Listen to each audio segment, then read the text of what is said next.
Assalamualaikum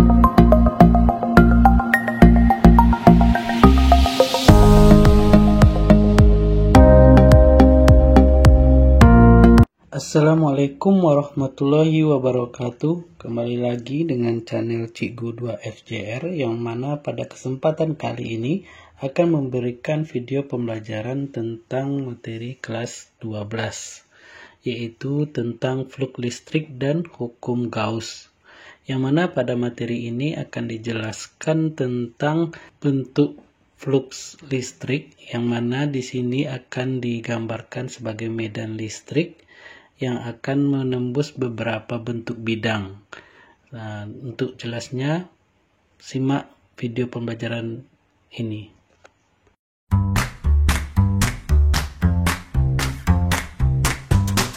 Sebelum masuk ke materi inti, maka kita harus mengetahui dulu untuk garis-garis gaya listrik atau disingkat dengan GGL adalah visualisasi vektor medan listrik yang tidak pernah berpotongan dan kerapatannya menyatakan kekuatan medan.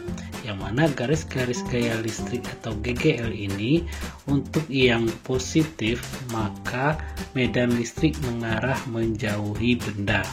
Sedangkan untuk muatan negatif, maka dia medan listriknya mengarah mendekati benda yang bermuatan negatif tersebut.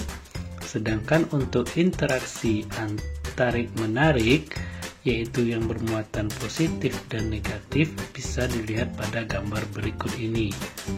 Jadi dari positif, kuat medan listriknya menuju ke muatan yang negatif. Itu ditunjukkan pada arah panah. Kemudian untuk interaksi tolak-menolak, berarti muatannya harus sejenis, baik positif dengan positif atau negatif dengan negatif. Maka medan listriknya tidak akan bersatu, maka dia akan berlawanan atau tolak-menolak.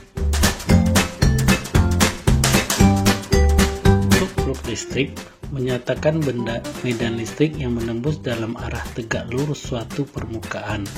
Ilustrasinya lebih mudah dengan menggunakan deskripsi visual untuk medan listrik, yaitu penggambaran medan listrik sebagai garis-garis. Perhatikan gambar berikut. Di sini ada garis normal, yaitu yang tegak lurus terhadap bidang, yaitu luas bidang sama dengan A, maka E ini adalah medan listriknya, berarti dia tegak searah dengan garis normal. Jadi flux listrik dapat digambarkan sebagai banyaknya garis medan yang menembus suatu permukaan.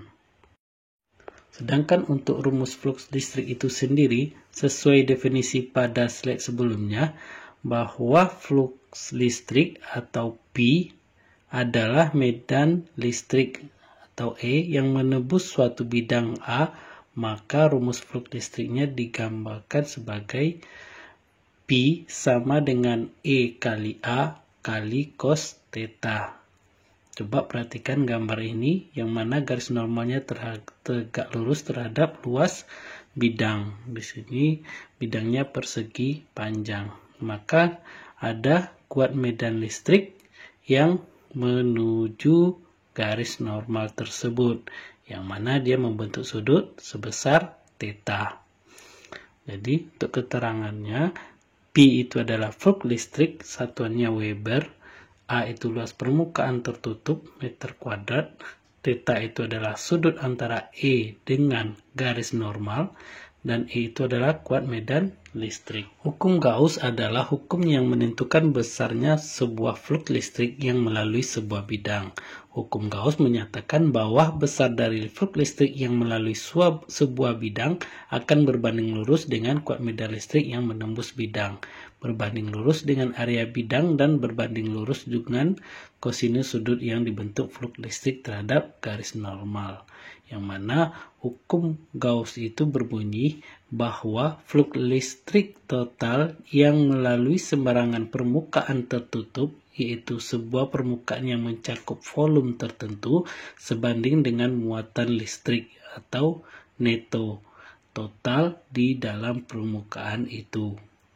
Yang mana hukum Gauss dapat digunakan untuk menghitung medan listrik dari sistem yang mempunyai kesimetrian yang tinggi, misalnya simetri bola, silinder, atau kotak. Untuk menggunakan hukum Gauss perlu dipilih suatu permukaan khayal yang tertutup atau permukaan Gauss. Bentuk permukaan tertutup tersebut dapat sembarang. Permukaan tertutup itu seperti ini, gambarnya ada muatan Q yang bermuatan positif, maka ada kuat medan listrik yang mengarah keluar pada permukaan tersebut. Maka permukaan tertutup adalah sebuah permukaan khayal yang mencakup muatan neto. Untuk menentukan kandungan kotak tersebut, Anda hanya perlu mengukur medan listrik E pada permukaan tertutup. Secara logika, hukum Gauss ekuivalen dengan hukum Coulomb, yaitu PE sama dengan E kali A sama dengan 1/4V epsilon 0 dikali Q per R kuadrat dikali 4V R kuadrat. Maka hasilnya adalah Q per epsilon 0. Maka PE adalah Q per epsilon 0, yang mana P itu adalah flux listrik, Q itu adalah muatan listrik, dan epsilon 0 itu adalah permitivitas ruang hampa, yang mana besarnya adalah 8,85 kali 10 pangkat negatif 12. Flux tersebut tidak bergantung pada jari-jari R dari bola itu, tapi hanya tergantung pada muatan Q yang dicakup oleh bola itu. Jadi itu adalah konsepnya untuk flux atau sesuai dengan hukum Gauss. Perhatian untuk hukum Gauss, maka permukaan tertutup dalam hukum Gauss adalah permukaan khayal. Jadi dia tidak harus ada ya, tapi cuman dihayalkan seperti itu permukaannya. Jadi tidak perlu ada sebuah objek material pada permukaan itu. Dan permukaan tertutup disebut juga permukaan Gaussian.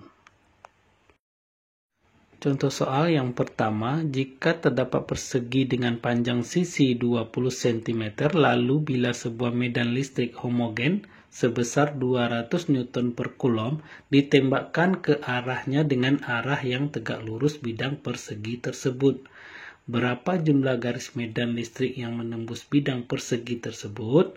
Atau ditanya ini adalah flux listrik. Pembahasannya, maka kita cari dulu luasnya, yaitu persegi panjang. Tadi panjangnya adalah 20, berarti luas persegi 20 kali 20, yaitu 400 cm kuadrat. Jadikan ke meter sama dengan 4 kali 10 pangkat min 2 meter kuadrat. Jadi harus dalam bentuk meter ya satuannya. Jumlah garis yang menembus bidang adalah Pi sama dengan E kali A kali cos 0 derajat. Karena apa? Karena tegak lurus bidang persegi. Tegak lurus berarti dia searah dengan garis normalnya. Maka sudutnya adalah 0 derajat. Maka masukkan nilainya. Jadi 200 kali 4 kali 10 pangkat min 2 meter kuadrat kali 1. Maka hasilnya adalah Pi sama dengan 8 Weber. Contoh soal yang kedua, Andi punya sebuah bidang lingkaran dengan jari-jari 7 cm. Jika ada kuat medan listrik sebesar 200 Newton per Coulomb mengarah pada bidang tersebut dengan membentuk sudut 60 derajat terhadap bidang. Tentukan berapa flux listrik tersebut. Pembahasannya sesuai contoh soal yang pertama, berarti bidangnya di sini adalah lingkaran. Maka kita harus mencari luas lingkaran, yaitu pakai rumus VR kuadrat sama dengan 22 per 7 kali 49. R-nya 7, berarti 7 kali 7. Maka hasilnya adalah 154 cm kuadrat sama dengan, jadikan ke meter kuadrat, yaitu 1,54 kali 10 pangkat min 2 meter kuadrat. Sudutnya diketahui cos theta berarti sama dengan cos 60. Jadi tadi sudah theta itu adalah sudut yang dibentuk oleh E dan garis normal. Maka pi sama dengan E kali A kali cos 60. Masukkan nilainya. Pi sama dengan 200 kali 1,54 kali 10 pangkat min 2 dikali 0,5 cos 60 setengah ya, atau 0,5. Maka hasilnya adalah pi sama dengan 1,54 Weber.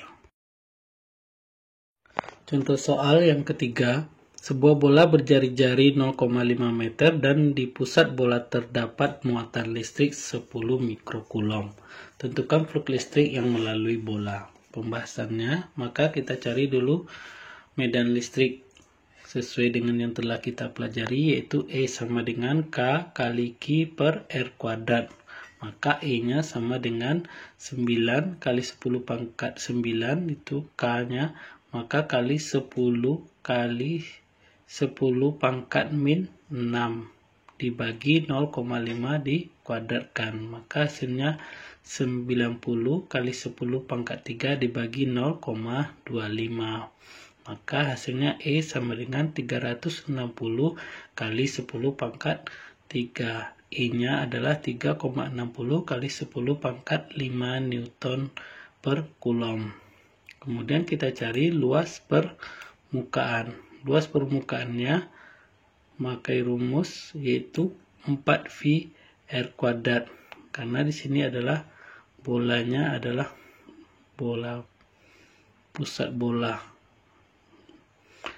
Jadi bukan lingkaran ya. Jadi cari volume bola adalah 4VR kuadrat. Maka masukkan rumusnya 4 kali 3,14 dikali 0,5 dikuadratkan. Maka hasilnya adalah 3,14 meter kuadrat.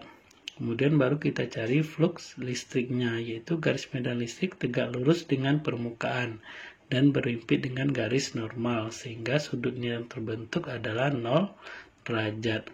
Maka pi sama dengan E kali A kali cos theta, maka pi-nya masukkan nilai 3,60 kali 10 pangkat 5 dikali A-nya 3,14 dikali cos 0. Maka pi sama dengan 11,304 kali 10 pangkat 5 kali 1. Cos 0 itu adalah 1. Maka pi sama dengan 11,304 kali 10 pangkat 5. Maka pi sama dengan 1,13 kali 10 pangkat 6 Newton meter kuadrat per Coulomb. Sesuai dengan cara penulisan notasi ilmiah. Contoh soal yang keempat, flux listrik melalui sebuah cakram dengan jari-jari 0,10 meter diorientasikan dengan vektor satuan normal n terhadap sebuah medan listrik homogen yang besarnya 2,0 kali 10 pangkat 3 Newton Coulomb. Berapakah flux listrik melalui cakram jika A membentuk sudut 30 derajat, B tegak lurus terhadap medan listrik, dan C sejajar dengan medan listrik? Jadi seperti ini gambarnya. Maka diketahui dalam soal R-nya adalah 0,10 meter dan E-nya adalah 2,0 kali 10 pangkat 3 Newton per Coulomb. Maka ditanya adalah P terhadap E, yaitu kuat medan listrik, jika A adalah theta sama dengan 30 derajat, B theta-nya sama dengan 90 derajat, dan C theta-nya sama dengan 0 derajat. Jawabannya, maka kita cari luas cakram, yaitu VR kuadrat. Jadi cakram itu sama dengan luas lingkaran. VR kuadrat sama dengan V kali 0,1 meter dikuadratkan. Maka hasilnya adalah 0,0314 meter kuadrat. Maka untuk jawabannya A, Pi sama dengan E kali A kali cos theta. Masukkan nilainya 2,0 kali 10 pangkat 3. A-nya 0,0314 dikali cos 30. Maka hasilnya 54. Kemudian yang B, Pi sama dengan E kali A kali cos theta. Tetap juga masukkan nilainya 2,0 kali 10 pangkat 3 dikali 0,0314 cos 90 derajat. Cos 90 derajat adalah 0, maka hasilnya 0. Kemudian Pi sama dengan E kali A kali cos theta, 2 kali 10 pangkat 3 dikali 0,0314 dikali cos 0 derajat. Jadi yang membedakannya hanya sudutnya ya, maka hasilnya adalah 6,3 Newton meter kuadrat per Coulomb. Contoh soal yang kelima, yaitu soal yang terakhir. Sebuah konduktor mengangkut muatan total sebesar positif 3 nanocoulomb, N itu nanocoulomb. Muatan di dalam rongga yang diisolasi dari konduktor adalah negatif 5 nanocoulomb. Berapakah muatan pada permukaan sebelah dalam dan sebelah luar konduktor? Perhatikan gambarnya, di sini ada muatan negatif 5 nanocoulomb. Kemudian ada lagi permuatan positif di keluarnya, maka di yang paling luar juga ada yang bermuatan negatif.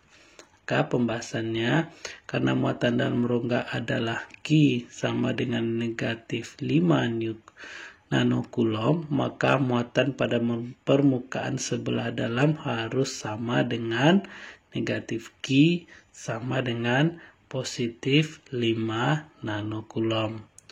Kemudian konduktor mengangkut muatan total sebesar positif 3 nanocoulomb yang semuanya tidak berada di bagian dalam material itu. Jika positif 5 nanocoulomb berada pada permukaan sebelah dalam rongga itu, maka harus ada positif 3 nanocoulomb dikurang positif 5 nanocoulomb, maka menjadi negatif 2 nanocoulomb pada permukaan konduktor sebelah luar.